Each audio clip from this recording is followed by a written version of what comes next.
Assalamualaikum warahmatullahi wabarakatuh. Perkenalkan, nama saya Nadia Harunisa dari kelas 6 SIP 3. Pada kesempatan kali ini, saya akan menjelaskan tentang metode penelitian.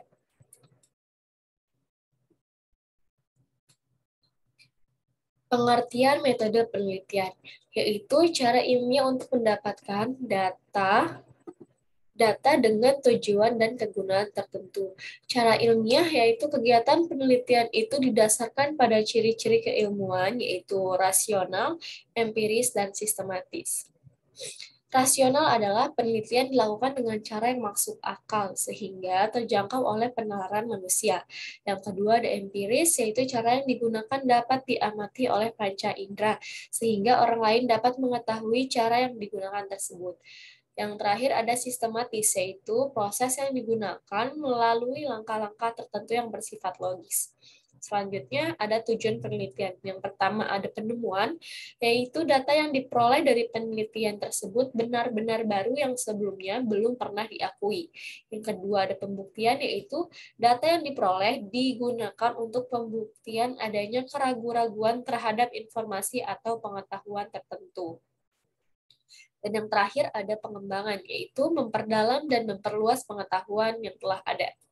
Selanjutnya, ada klasifikasi penelitian. Ada penelitian berdasarkan pendekatan yang dipakai, yaitu penelitian kuantitatif dan penelitian kualitatif. Kemudian masing-masing pendekatan memiliki paradigma, asumsi, karakteristik sendiri-sendiri. Kemudian kedua pendekatan penelitian dapat dilakukan dengan cara simultan dan saling mengisi sesuai dengan kebutuhan, sehingga dapat diwujudkan proses penelitian yang komprehensif. Kemudian ada penelitian ditinjau berdasarkan pemakaiannya. Penelitian murni atau pure research atau basic research dilakukan dengan tujuan untuk mengembangkan teori kegunaan ilmiah yang langsung dipraktekkan dan tidak memperhatikan. Kemudian ada penelitian terapan atau apply research dilakukan dengan tujuan menerapkan, menguji, dan mengevaluasi suatu teori yang diterapkan dalam upaya pemecahan masalah praktis. Lalu ada juga penelitian berdasarkan tujuan umumnya, yaitu penelitian eksploratif dilakukan dengan tujuan untuk mengeksplorasi fenomena yang menjadi sasaran penelitian. Kemudian penelitian pengembangan atau developmental research dilakukan untuk mengembangkan suatu konsep atau prosedur tertentu. Lalu ada juga penelitian verifikatif dilakukan dengan tujuan membuktikan kebenaran suatu teori pada waktu dan tempat tertentu. Kemudian ada penelitian berdasarkan tarafnya, yaitu ada penelitian deskriptif, merupakan taraf mendeskripsikan variabel yang diteliti tanpa dilakukan analisis dalam keterkaitannya dengan variabel lainnya. Kemudian ada penelitian analitik, yaitu dilakukan bukan sekedar mendeskripsikan variabel penelitian, tetapi dilakukan analisis dalam hubungannya antar variabel-variabelnya. Kemudian ada penjelasan mengenai data. Yang pertama, pengertian kumpulan informasi yang diperoleh dari pengamatan atau pengukuran suatu variabel yang berupa angka, kata, dan simbol. Fungsi dari data tersendiri yaitu untuk membuat keputusan, perincian, dan evaluasi. Jenis data terdiri dari data kualitatif dan data kuantitatif. Cara pengumpulan data ada dua, yaitu data primer dan data sekunder. Skala pengukurannya terdapat tiga. Yang pertama data nominal, yang kedua data ordinal atau order yang punya urutan, terakhir ada data interval.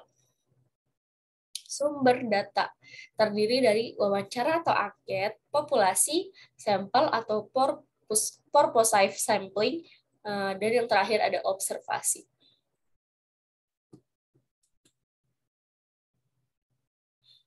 Data kualitatif. Data yang menunjukkan mutu atau kualitas sesuatu yang ada, baik keadaan, peristiwa yang dinyatakan dalam bentuk pengamatan atau kata-kata. Misal, wanita itu cantik, santun, dan pandai. Contoh, data melalui kuesioner. Data kategori, yaitu penelitian tentang PHK ada 3 golongan. Yang pertama, perlu pesangon 3 bulan bagi semua yang kena PHK. 2, perlu pesangon bagi yang sudah bekerja minimal 1 tahun. Dan yang terakhir, ketiga, tidak perlu diberi pesangon. Selanjutnya data berjenjang. Yang pertama baik sekali, yang kedua baik, yang ketiga sedang, keempat buruk, dan yang terakhir kelima buruk sekali. Kemudian ada data bersifat relatif. Yang pertama sering, yang kedua kadang-kadang, yang ketiga jarang, dan yang terakhir keempat yaitu jarang sekali. Kemudian ada data kualitatif, bisa kuantitatifkan, dibuat angka dalam bentuk orisinal maupun ranking. Data ini diperoleh melalui wawancara dan bersifat subjektif.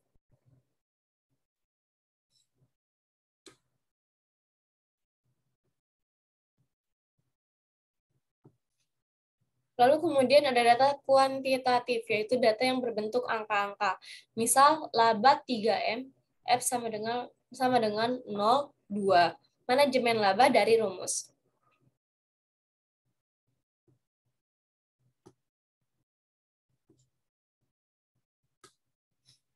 Yang terakhir ada kumpulan data. Yang pertama ada data primer, yaitu diperoleh dari sumber pertama atau pengumpulan data yang dilakukan langsung melalui wawancara atau hasil pengisian kuesioner atau angket. Yang kedua, yang terakhir ada data sekunder, yaitu diperoleh dari sumber kedua atau data yang telah diolah oleh pihak lain. Contohnya, laba perusahaan didapat dari laporan laba rugi perusahaan. Harga saham didapat dari BEI atau BEI. Mungkin hanya itu yang dapat saya sampaikan. Kurang dan lebihnya saya mohon maaf. Wabillahi taufiq wal hidayah. Wassalamualaikum warahmatullahi wabarakatuh.